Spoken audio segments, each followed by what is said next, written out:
नमस्ते बच्चों, आज हम आपको बिल्ली की समझदारी की कहानी सुना रहे हैं। आइए सुनते हैं ये कहानी। एक भेड़िए ने गांव में कबूतरों के बाड़े के पास नीचे खुदाई करके अपने लिए रास्ता बना रखा था। वह रोज रात को चोरी से कबूतरों के बाड़े में जाता और कबूतर खाकर अपना पेट भरकर वापस आ जाता। उसकी इस हरकत के बारे में किसी को पता नहीं चलता था। बाड़े में बहुत सारे कबूतर थे, इसलिए किसान को उसकी हरकत के बारे में पता ही नहीं चला। एक दिन भेड़िया कबूतर खाकर बाहर आ रहा था कि उसे बिल्ली ने देख लिया। बिल्ली ने पूछा, तुम कहाँ से आ रहे हो? भेड़िया बोला, मैं तो दावत उड़ा कर आ रहा हूँ। तुम भी दावत उड़ाना चाहती हो तो मेरे साथ आ सकती हो। अंदर बहुत ही स्वादिष्ट कबूतर है। भेड़िए की बात बिल्ली को अच्छी लगी। उसके मुंह में पानी आ गया। अगले दिन वह भी भेड़िए के साथ चल पड़ी। बिल्ली थोड़ी समझदार थी।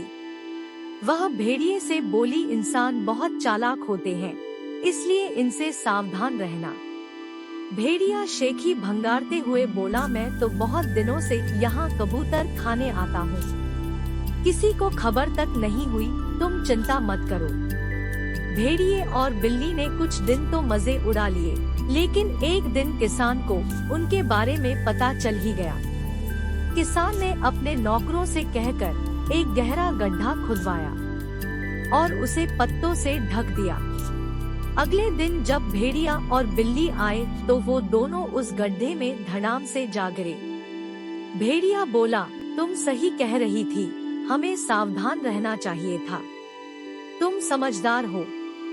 अब तुम ही यहाँ से बाहर निकलने का तरीका बताओ।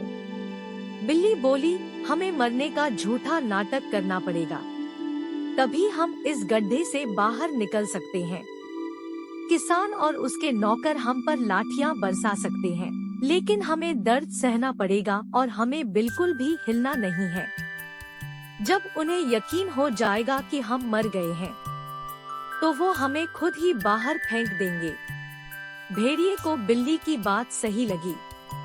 जब किसान और उसके नौकर भेड़िए और बिल्ली को देखने आए, तो वो दोनों मरने का नाटक करके लेट गए। किसान उन दोनों को हिला डुला कर देखने लगा, लेकिन वो दोनों बिल्कुल नहीं हिले।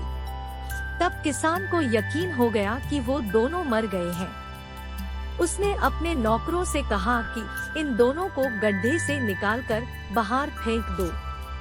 उन्होंने दोनों को गड्ढे से निकाला और बाहर फेंक दिया। इस तरह दोनों की जान बच गई। उस दिन के बाद से भेड़िया और बिल्ली कबूतरों के बाड़े के आसपास भी नहीं दिखे। कहानी की सीख, मुसीबत के समय हमें समझदारी से काम लेना चाहिए। अगर आपको यह कहानी पसंद आई हो तो कृपया लाइक करें और अपने दोस्तों के साथ शेयर करें। और ऐसी ही मजेदार कहानियों के लिए हमारे चैनल को सब्सक्राइब करना न भूलें।